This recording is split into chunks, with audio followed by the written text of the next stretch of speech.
Happy New Year, everybody. Welcome back to my channel. I hope you're doing well. Except, of course, right now it isn't actually New Year. I'm recording this between Christmas and New Year. And that's because before Christmas, I did an STI test. I did it for two things, urine and blood. Now, there are many ways to get an STI test in the UK. One of the easiest ways to do it, especially during the current situation, is a home test kit. And that's how I did my STI test this time round. I do STI tests every year. Doesn't matter how many people I've been having sexual relations with. It's at least once a year that I do a sexual health test. Another time you should do it is when you have a new partner. Hopefully before having sexual intercourse with them, but as soon as possible after you have a new partner, you should go and get an STI test. And this is, of course, one way of doing it. In this video, I'm going to show you actually just how easy it is. Although I have done the test and sent it off already, and this is kind of, I know what happened. It was relatively easy. I think I just made it look hard. But the point is, it's not a difficult thing to do. You know, anybody who is, got dexterity basically can do it at home. They don't need the help of somebody in a clinic. However, of course, you can go into a sexual health clinic in your area. They're usually funded by the local council. And because it's the NHS, it is free. There's no need to pay to get tests sent to you or anything like that. NHS or your local council will send them to you for free, and you send them back and you get the results by email or text. So in a minute, I'm going to throw back to the past and show you what I did to take the samples. I'm going to try and keep it as a non-explicit as possible, if you see what I mean. You're going to see me doing it, but not actually what comes out. But I took samples of two things.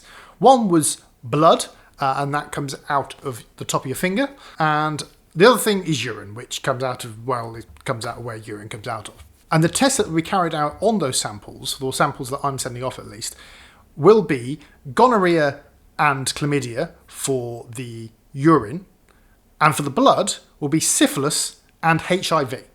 Now, I ordered my tests online on the Monday before Christmas, and they came on the Wednesday before Christmas, and I wanted to get them sent off pretty quickly.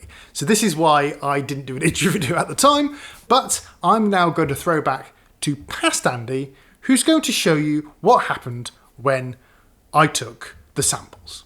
And just in case you don't want to see that, I'm going to put a timestamp on the screen now to show you where you need to go to avoid seeing that. And you can just go skip to the end and I'll talk about some other things. So without further ado, here's past Andy. Hello everybody, welcome to my bathroom. And this is where we're going to try and do the tests. So one of those tests, there's obviously a very good reason to be in the bathroom, but the one that we're going to do first is the finger prick test. So you get a bit of blood out, basically. Now, I have unpacked this kit already. It's here. You can't quite see it, but I don't want the camera to be too low down for reasons which will become obvious a bit later. And also, though, I can talk to you in the mirror, which is good. So what I'm going to do now is talk to you in the mirror whilst I do my tests. So, first thing is to get the kit. Now, this is the kit, and that's what you send it came in, obviously, and also what you send it back in. So that's cool. That's fine. So let's just leave that over here. You also get some instructions. So I'm just going to cover up what I kind of need to cover up so you don't see any IDs or anything like that, but those are the instructions. Here we are. So first thing I'm going to do, I've already washed my hands. I did it just before we started here. So I'll wash my hands. Use the alcohol wipe to clean one of your middle fingers and let it dry. Okay, so here's the stuff. I say I unpacked it, I didn't quite unpack it. So, alcohol wipe. One of your middle fingers. Let's go. Apologies if anybody's offended by my use of my finger there, but don't worry. I'm not sticking it up at you, I'm using it for the test. Okay, so it says let it dry, which I intend to do. By the way, while it's drying, I will say you are supposed to clean it for about as long as I did there, some 20 or 30 seconds. It doesn't say that there, but you know, that's the recommended amount. If you're ever given blood or something like that, that's how long they clean your arm with the alcohol swab. It's about that. Okay, so it's more or less dried now. So this is a safety lancet. Now, if you don't want to watch this, I don't blame you, but it isn't that bad. You're not going to see much anyway. This is a safety lancet. Basically, you twist the top here, and that's the end of that. That's just the safety cap bit. And then you put the lancet kind of on your finger. Now, it says in the instructions to place it right at the top of your finger like that. Before I go any further, I'm just going to grab a tissue because it says you need to clean the first drop of blood away with the tissue. So I will wait 1 moment.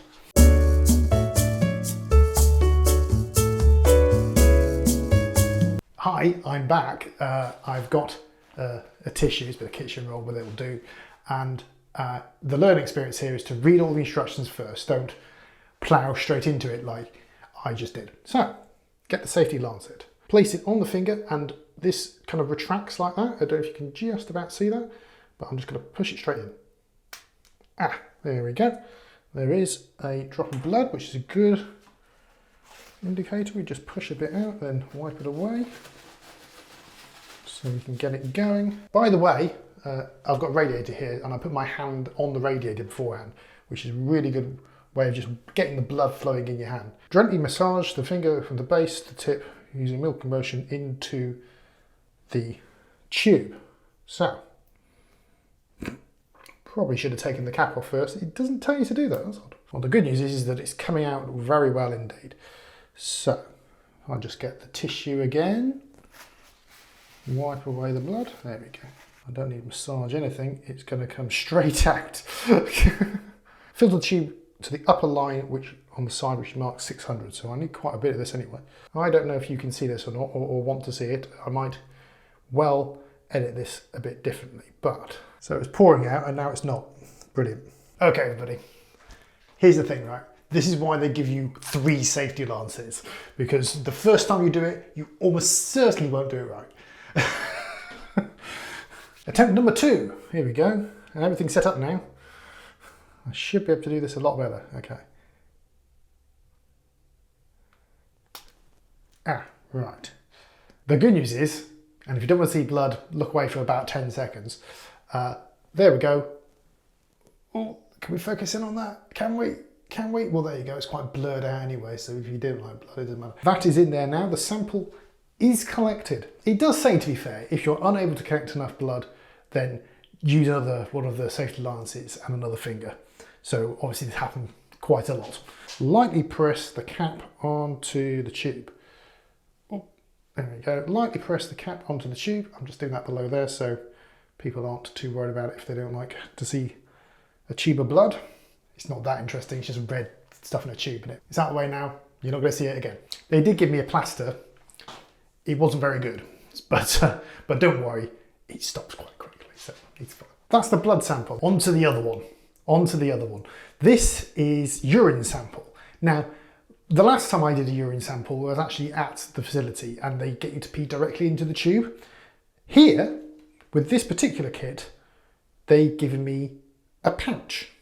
And the point of this is that you wee into the pouch, and then you pour from the pouch into the tube.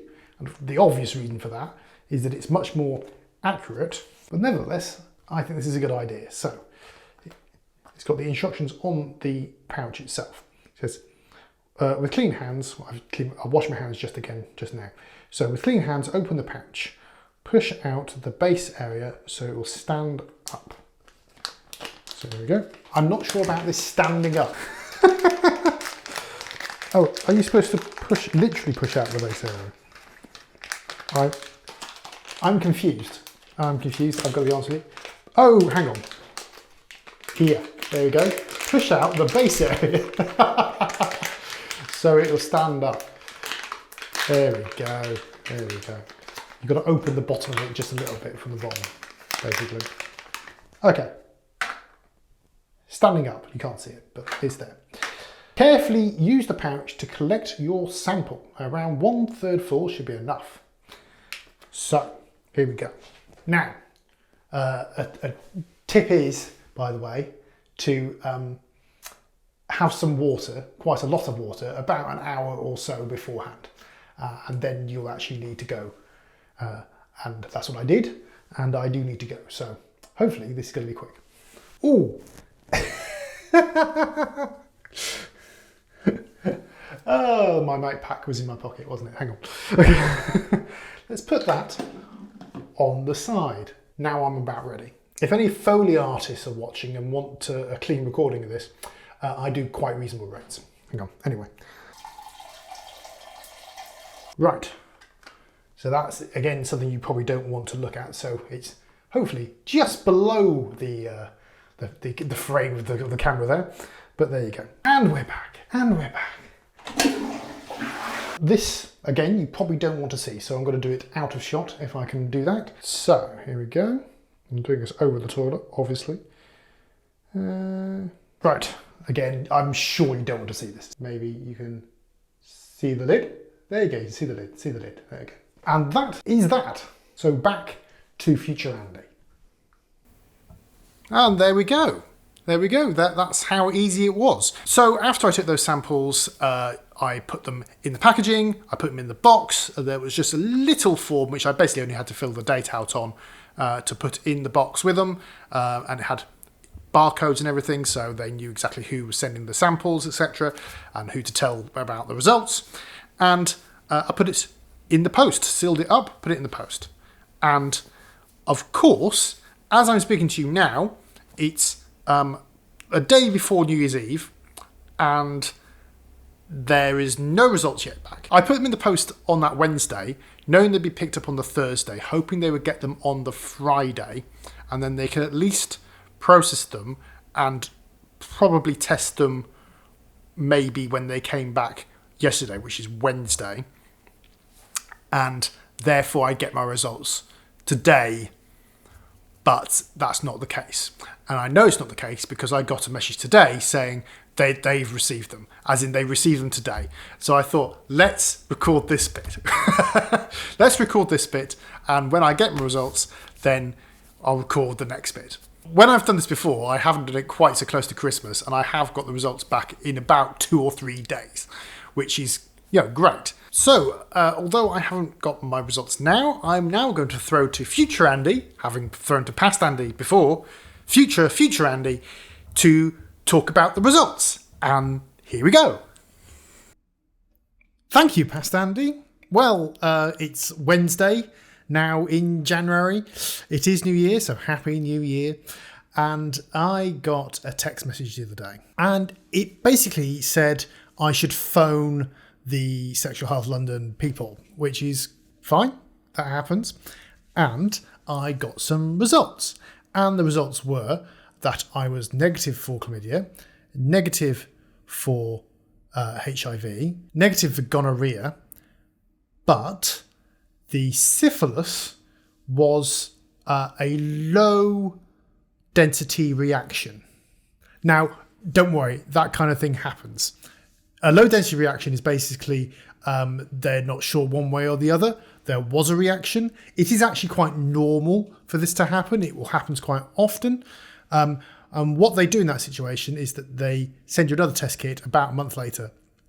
And if you get another low density reaction, then it's probably fine. But a low density reaction could be the start of the early stages of a syphilis infection in this particular case. Now, like I say, it's probably fine, and there's quite a few reasons why I think it probably is fine.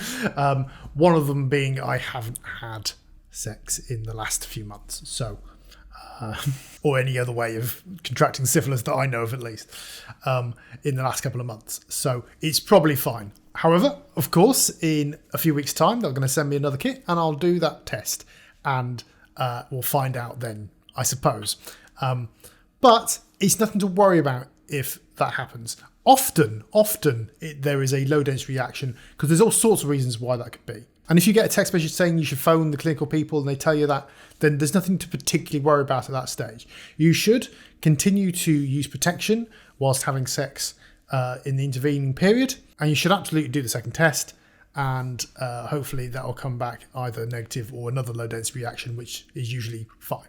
So that's it. It really is that easy to get an STI test. You just go on to your local council or local NHS website, Google your area. If you're in the UK, you can do it on the NHS. It's usually funded by your local council. It's usually free. You usually do not have to pay for it. I'm pretty sure that is actually pretty much everywhere, but do check in your local area. You will be able to get a test sent to you. You can do it at home. It takes, 10 minutes to do, something like that. You send it off, you get your results. If you're not doing it over Christmas, that's usually in about 3 or 4 days. But that's it. Maybe you can tell me in the comments if you've done this recently, how easy you found it. Tell other people in the comments that. Maybe you should go and order one now. Tell me if you're going to do that in the comments too. So just to say, my name is Andy. I usually do sex education videos on this channel regularly. So you should stick around, subscribe, and click the little bell icon so you know when I next upload. If you like the video, give it a thumbs up. You can do that just down below, and I will hopefully see you next time. Bye-bye.